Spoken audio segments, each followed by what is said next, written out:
Hello everybody, my name is Ratnos, and in today's video we have a bunch of little news pieces coming from War Within Alpha, the biggest of which is that Blizzard have confirmed they're working on a new experience for the raid in War Within called Story Difficulty. Throughout World of Warcraft's history, many of the most epic moments in our stories have been told in dungeons and raids. With the recent introduction of follower dungeons, we've been experimenting with new ways for players to see those stories, especially for those who may not feel comfortable playing within the social expectations of group environments.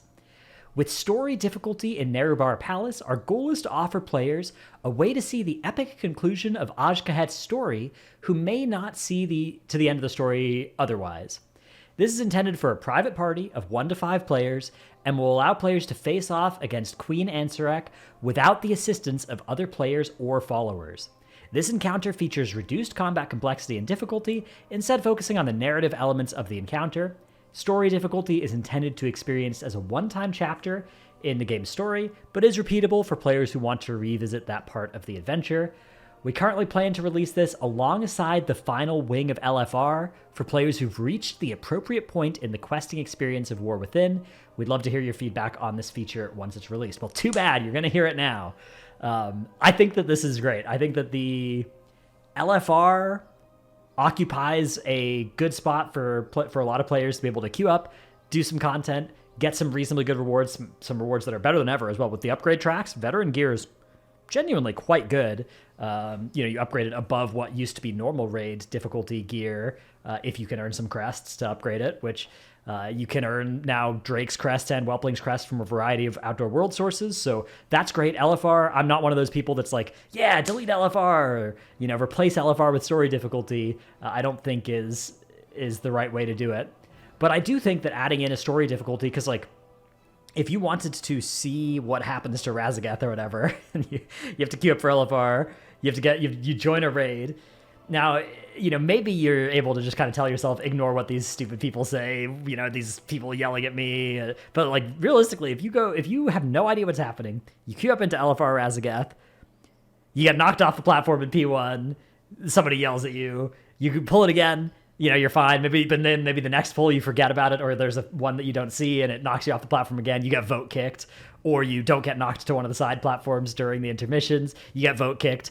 Something like that happens, and you're just off of the idea forever of queuing up for raid. Even though LFR is objectively very easy compared to the higher difficulties, it's still, I think, quite a barrier for a lot of players that just want to see what happens with, obviously the raids have this tremendous amount of world building and storyline, conclusions all converging in them.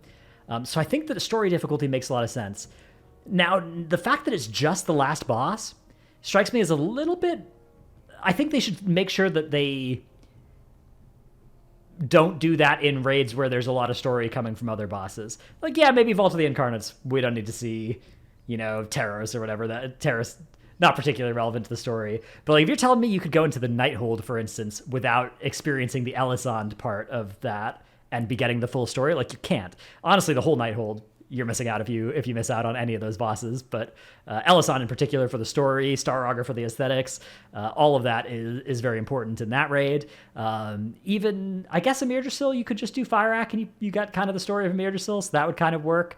But even Aberrus, the stories of Rathian and Sibelian kind of reach a important progression of those characters as you're adventuring down the side wings of that raid, and they're talking to the Echo of Neltharion. So I think that this is something that they should be potentially willing to expand beyond just the last boss whenever appropriate in raids. But yeah, I think this is cool. I think this is a good feature. Does it make sense to release this alongside the final wing of Looking for Raid difficulty? And as a corollary, does it make sense for Looking for Raid difficulty to be time-gated? I've seen a lot of knee-jerk reaction that says, no, don't do that. And I think a lot of the people saying, no, don't do this, they're not just saying don't do story mode alongside the final wing of LFR. They're saying neither story mode nor LFR should be time-gated, right? Which is an important distinction, right? It's a pretty small crowd that says, yes, time-gate LFR, no, don't time-gate story, right? Pretty much everybody is in the side that I've seen, posting about this at least. They're on the same, they think that those should both be released sooner. which begs the question, why does Blizzard do it the way they do with LFR difficulty? I searched around a little bit for quotes from this. I remember there being some interviews where Ian talked about it. I searched around a little bit for it. I got lazy, gave up, and decided to say what I think I remember the reasoning being, so my sincerest apologies if I'm lying to you on this.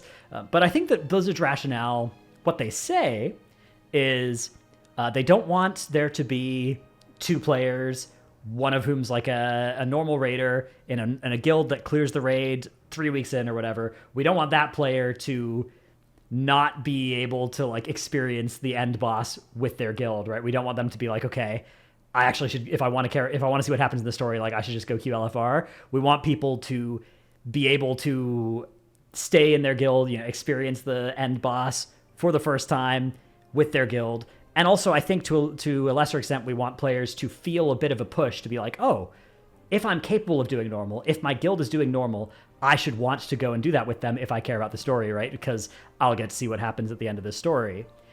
The less charitable explanations for why Blizzard does this, some things that Blizzard doesn't say, but people in the forums and in the Reddit threads or whatever say a lot, is, well, they just want people to be subbed for longer, right? Like, if we release LFR at the start of the 3rd month of the expansion, The Last Wing, that's 3 months of sub time that we can milk from people that just want to see the story before they unsub. I think that especially given the cadence of Blizzard releasing content, stuff like Mop Remakes, Plunderstorm, that is aimed at keeping sub numbers high, that rationale, even if it was initially true, probably no longer would need to be true. But maybe the cynical view is they're still capturing some people for extra months as a result of that. But I do think it's more likely that they sincerely are trying to keep there being a good reason to go into normal, a good reason to go into heroic even, but mostly normal. If you're a player that's capable of it, they sometimes giving you a little bit of a push towards that higher end content can help you find something you're really going to enjoy, right? A lot of players, they don't like pugging, but once they find a guild that they can raid with, right? Like you find a fun normal guild to raid with, for a lot of people playing this game, like that is the thing that makes this game something they love. And of course that means they're going to stay subbed and pay Blizzard a lot of money, and that's what Blizzard ultimately, is going to be optimizing for. But it's not one of those nefarious cases of like you've got somebody on the hook paying money for something they hate, like one of those mobile games or whatever. But is instead one of the ones where it's like, yeah, they're paying a lot of money for something they're actually enjoying, right? Like their World of Warcraft is their MMO because of their guild. That is a very common thing to be true for people.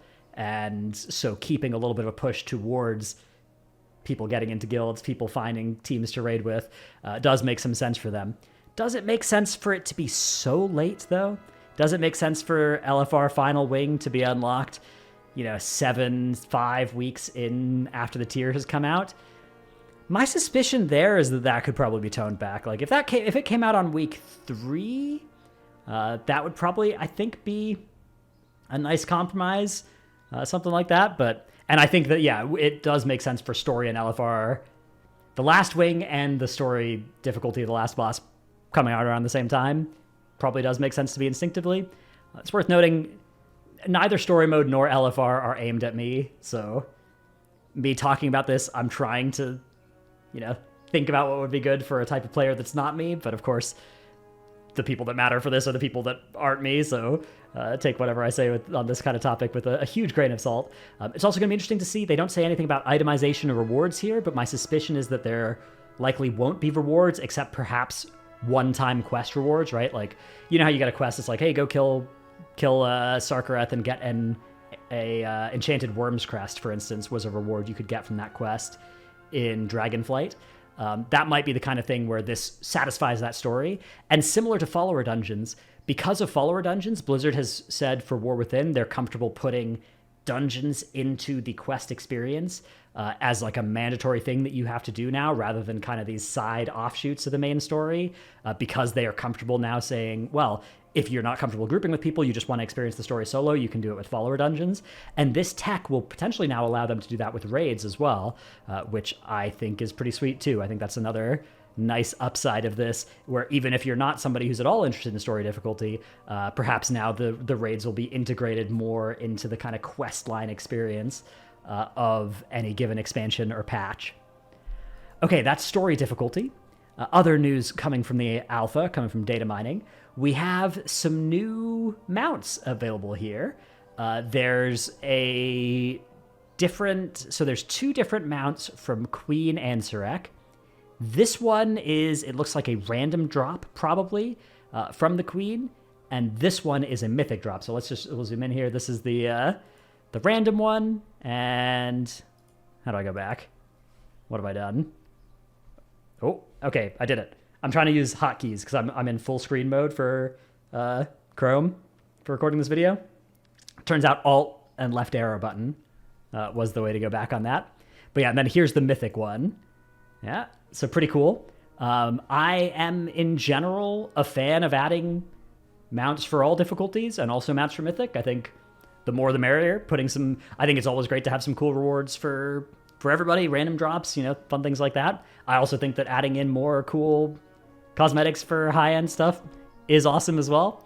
The mythic mounts in particular as well. If you really like it, even if you're not a mythic raider, you're going to be able to get it once the raid becomes soloable in a couple of years' time, which is also nice. So yeah, I like both of these mounts. Obviously, they look pretty similar to each other.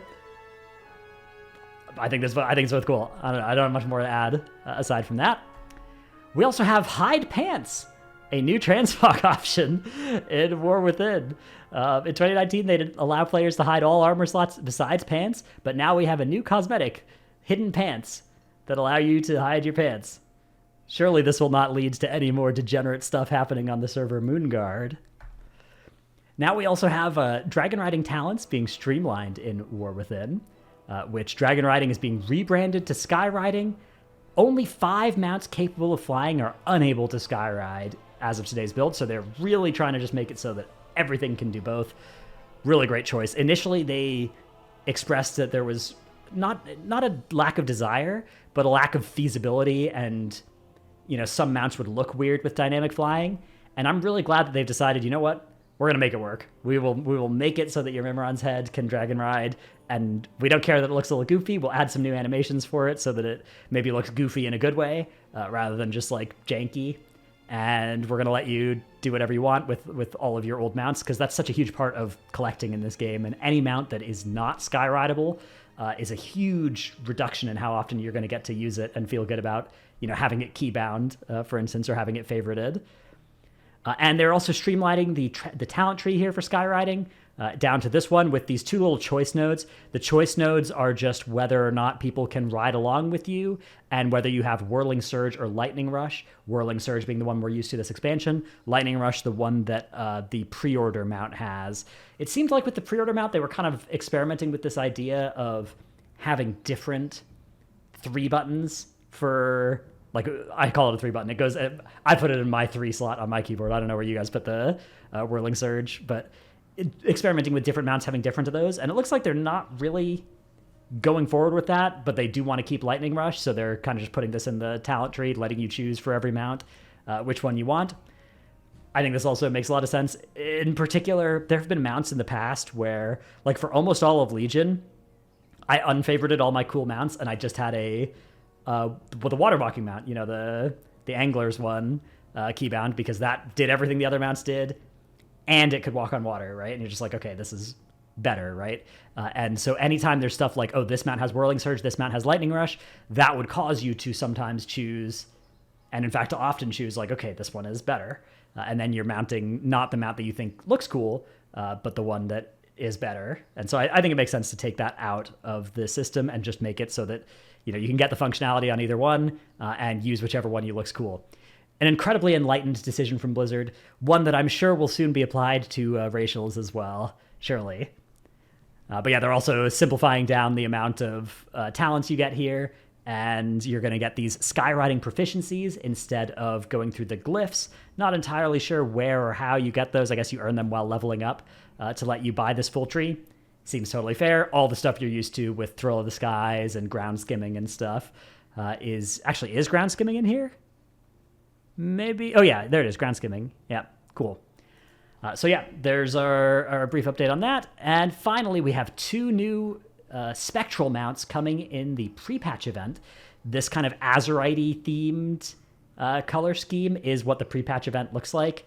And for 25 of these Azurite-looking icon things that I guess the item isn't implemented yet, you can either get a Remembered Windrider or a Remembered Golden Griffin, which are just Azurite spectral versions of these mounts.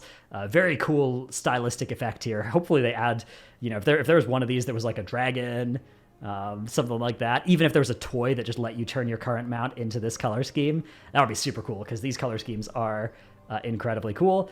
The Griffin is Alliance only, and the Windrider is Horde only. So yeah, we'll see what other stuff ends up being available from the pre-patch. I guess there's a page here with the event rewards, which also have some battle pet versions of Hogger and it looks like Patchwork and maybe a whelp of some kind. Some new bags for new characters, some trinkets, some heirlooms, some weapons, some Dalaran Defender weapons. Ooh, those look sick. And some, I guess, accessories as well. But I'm sure they're not done adding all this stuff in here as of yet. So anyways, that's our quick look at some other stuff from the War Within Alpha over the past week or so. I don't have all of the posts that have ever been done. I do these videos from time to time where we just kind of look at some stuff, and the criteria for me doing it is basically whenever there's something that I think is kind of interesting to talk about. So some of these posts are going to get missed. Obviously stay tuned to Wowhead if you want to catch all of these posts as they come out, but whenever I find one post like the story mode one that I think is interesting enough to do a video on, then I'll kind of throw in all the other stuff that's medium interesting over the past couple of days. So let me know what you think of these videos. Let me know if you'd like to see more of this kind of content, and thanks for watching. I'll see you in the next one. Bye.